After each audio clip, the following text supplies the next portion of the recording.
এই 3 দিনের ঔরসে লক্ষ লক্ষ মানুষ হয়। ফলে এখানে ফুটবলের সব মানুষই আসে, আসার পথে হঠাৎ কলকাতা বিমানবন্দর তাদেরকে আটকাচ্ছে। কেন তৃণমূল সংখ্যালঘু মুসলমানদের অনেক দরদ দেখায়, অথচ হাওড়া উলুবেড়িয়া রোড ধরে বাইপাস ধরে যখন এখানে আসছে, হুগলিতে আসছে আপনার ফুটবলের, সেখানেও পুলিশ গাড়ি তাদেরকে নাগা তল্লাশির নাম করে তাদেরকে আটকেছে, তাদের সব চেকিং করছে।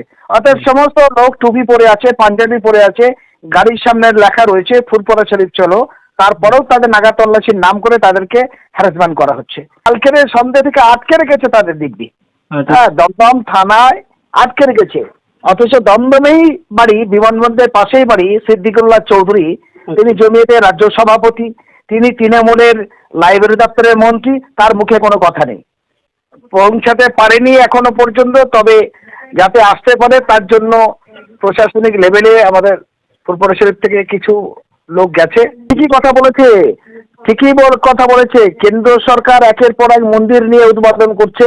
রাজ্য সরকার আপনার দীঘা মন্দিরের জন্য 255 কোটি টাকা ব্যয় করেছে, কালীঘাট মন্দিরের জন্য 165 কোটি টাকা ব্যয় করেছে, পুরী মন্দিরের জন্য 65 কোটি টাকা দিতে পারছে, অন্যান্য মন্দিরের জন্য 30 কোটি, 40 কোটি, 50 কোটি দিতে পারছে।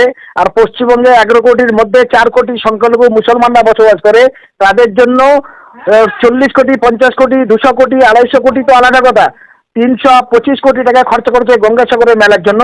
অথচ দুর্গাপূজার জন্য কয়েক হাজার কোটি টাকা ডোনেশন করছে, এবং গণেশ পুজোর জন্য দেয়ার করছে কয়েক কোটি টাকা।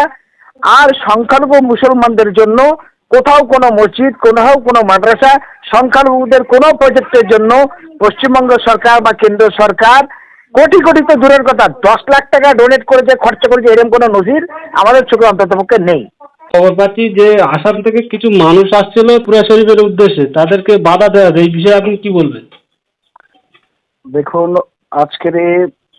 আজকেরও এসেছে এবং কালকে 21, 22, 23 আচ্ছা, বছরে এই 3 দিন ফুরফুরা শরীফে দাদা হুজুর পীর কেবলাদের পরপরিতা ওইটা হয়ে আসছে। সারা বাংলা নয়, বাংলার বাইরে আসাম, বিহার এবং বাংলাদেশ সহ বিভিন্ন দেশের লক্ষ লক্ষ মানুষেরা, ভক্তরা, তারা সব আসেন, তীর্থযাত্রীরা ফুরফুরা শরীফে ইফতারের সমাজে অংশগ্রহণ করার জন্য। এই 3 দিনের ঔরসে লক্ষ লক্ষ মানুষ হয় সেই হিসাবে, এবং অনেক গায়ের মুসলিমও আছে, অনেক হিন্দু, দলিত, আদিবাসী তারাও আসে। হ্যাঁ, ফলে এখানে ফুরফুরা শরীফ সব মানুষই আসে। আসার পথে হঠাৎ কলকাতা বিমানবন্দর তাদেরকে আটকাচ্ছে। কেন আসামের ভাষাটা যেহেতু একটু অন্যরকম, সেই জন্য তারা আজকে মূল টার্গেট হলো RSS তো পরিচালিত ভাবে বিজেপি চলে, এবং প্রশাসনের একটা বড় অংশ RSS এর দালালি করছে। তার জন্য এখানে পশ্চিমবঙ্গ তৃণমূল সরকার, তৃণমূল সংখ্যালঘু মুসলমানদের অনেক দরদ দেখায়, অথচ হাওড়া উলুবেড়িয়া রোড ধরে বাইপাস ধরে যখন এখানে আসছে, হুগলিতে আসছে আপনার ফুরফুরা শরীফ, সেখানেও পুলিশ গাড়ি তাদেরকে নাগা তল্লাশির নাম করে তাদেরকে আটকেছে, তাদের সব চেকিং করছে। অর্থাৎ সমস্ত লোক টুপি পরে আছে, পাঞ্জাবি পরে আছে, গাড়ির সামনে লেখা রয়েছে ফুরফুরা শরীফ চলো, তারপরেও তাদের নাগা তল্লাশির নাম করে তাদেরকে হ্যারাসমেন্ট করা হচ্ছে। আমরা এই ঘটনাতে রাজ্য সরকার এবং কেন্দ্র সরকারের প্রশাসনকে ধিক্কার জানাই, নিন্দা জানাই। এটা খুব অমানবিক পরিচয় দিচ্ছে। এর নামে গণতন্ত্র চলে না। হ্যাঁ, গণতন্ত্রের নামে দলতন্ত্র রাজিত্ব করতে চাইছে। আমাদের দেশ স্বাধীন, কিন্তু এই রাজনৈতিক নেতারা তারা রাজনৈতিক স্বার্থ সিদ্ধি করার জন্য স্বাধীন দেশের জনগণকে পরাধীন করে রাখছে। এর বিরুদ্ধে আগামী দিনে বাংলা সহ গোটা দেশের মানুষ বিকল্প রাস্তা খুঁজছে।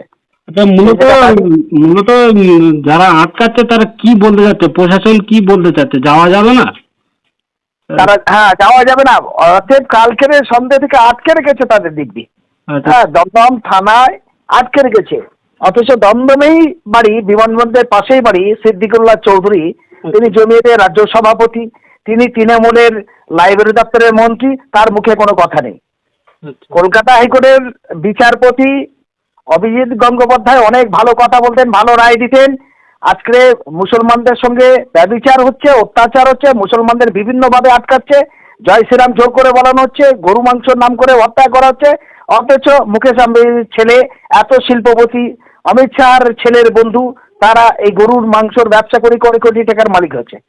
আজকে অভিজিৎ গঙ্গোপাধ্যায়ের মুখ থুটো, সে এখন গরুর মুতে, গরুর পায়খানায় গোবরের মধ্যে সোনা পাচ্ছে, সোনা খোঁজার জন্য 7 তারিখে বিজেপি যাচ্ছে। এটা একটা বড় দুর্ভাগ্য, লজ্জার ব্যাপার। ফলে সংখ্যালঘু মুসলমানদেরকে এই বড় রাজনৈতিক দলগুলো তৃণমূল এবং বিজেপি তারা ব্যবহার করতে চাইছে, তারা ভোট নিতে চাইছে, কিন্তু তাদের অধিকার দিতে চাইছে না। মিথ্যে করে এই মুসলমানদেরকে হ্যারাসমেন্ট করার জন্য আটকানো হচ্ছে। তবে যাদের আটকানো হচ্ছে তারা কি বর্তমানে ফুরফুরা শরীফে পৌঁছাতে পেরেছে, না তাদেরকে আটকেই রাখা হয়েছে? পৌঁছাতে পারেনি এখনো পর্যন্ত, তবে যাতে আসতে পারে তার জন্য প্রশাসনিক লেভেলে আমাদের ফুরফুরা শরীফ থেকে কিছু লোক গেছে, হ্যাঁ, এবং প্রশাসনের সঙ্গে যোগাযোগ করা হয়েছে, হ্যাঁ, যে এটা কি অপরাধে আটকা গেছে, আশা করছি ছেড়ে দেবে 2-3টা। আচ্ছা, বলছিলাম ফুরফুরা শরীফের মুখ্য নির্দেশক 22-23 ফাল্গুন হচ্ছে এবছরে তিনি ইন্টারভিউ দিচ্ছেন যে ফুরফুরা শরীফে মোটে কাজ হয়নি, 1 কোটি টাকাও খরচ করেনি, অথচ গঙ্গাসাগরের মেলাতে কোটি কোটি টাকা খরচ হয়। এই নিয়ে তিনি বিস্ফোরক মন্তব্য করছেন, কি বলবেন? একদম ঠিকই কথা বলেছে, কথা বলেছে। কেন্দ্র সরকার একের পর এক মন্দির নিয়ে উদ্বোধন করছে। রাজ্য সরকার আপনার দীঘা মন্দিরের জন্য 255 কোটি টাকা ব্যয় করেছে, কালীঘাট মন্দিরের জন্য 165 কোটি টাকা ব্যয় করেছে, পুরী মন্দিরের জন্য 65 কোটি টাকা দিতে পারছে, অন্যান্য মন্দিরের জন্য 30 কোটি, 40 কোটি, 50 কোটি দিতে পারছে। আর পশ্চিমবঙ্গে 11 কোটির মধ্যে 4 কোটি সংখ্যালঘু মুসলমানরা বসবাস করে, তাদের জন্য 40 কোটি, 50 কোটি, 200 কোটি, 250 কোটি তো আলাদা কথা, 325 কোটি টাকা খরচ করেছে গঙ্গাসাগরের মেলার জন্য। অথচ দুর্গাপূজার জন্য কয়েক হাজার কোটি টাকা ডোনেশন করছে, এবং গণেশ পুজোর জন্য দেয়ার করছে কয়েক কোটি টাকা। আর সংখ্যালঘু মুসলমানদের জন্য কোথাও কোনো মসজিদ, কোথাও কোনো মাদ্রাসা, সংখ্যালঘুদের কোনো প্রজেক্টের জন্য পশ্চিমবঙ্গ সরকার বা কেন্দ্র সরকার কোটি কোটি তো দূরের কথা, 10 লাখ টাকা ডোনেট করেছে, খরচা করেছে, এরকম কোনো নজির আমাদের চোখে অন্ততপক্ষে নেই। ফলে এরা ভোট বাক্স ব্যবহার করবে, এদের গুন্ডা হিসেবে ব্যবহার করবে মুসলমানদের। আর কথা বললে মুসলমানরা যখন সঠিক কথা বলবে তখন তাদের ধমকানো চমকানো শুরু করবে এই পুলিশ, এই সরকার। ফলে এইভাবে পরাধীন করে রাখার বিরুদ্ধে আশা করি 2024-এ বাংলার সংখ্যালঘু সহ গোটা ভারতবর্ষের সংখ্যালঘু এবং দলিত আদিবাসী সমস্ত শুভবুদ্ধি সম্পন্ন মানুষ এই অত্যাচারিত তৃণমূল এবং সাম্প্রদায়িক বিজেপির বিরুদ্ধে বিকল্প শক্তি হিসাবে মানুষ গড়ে তুলবে এবং গণজোট তৈরি হয়ে এদেরকে পরিবর্তন করাবে। Thank you. আপনার নাম এবং পরিচয়? হ্যাঁ, আমার নাম হোসেন গাজী, আমি দেশ বাঁচাও সামাজিক কমিটির রাজ্য সম্পাদক এবং মানবাধিকার কর্মী, একজন সোশ্যাল ওয়ার্কার, সামাজিক মানুষ।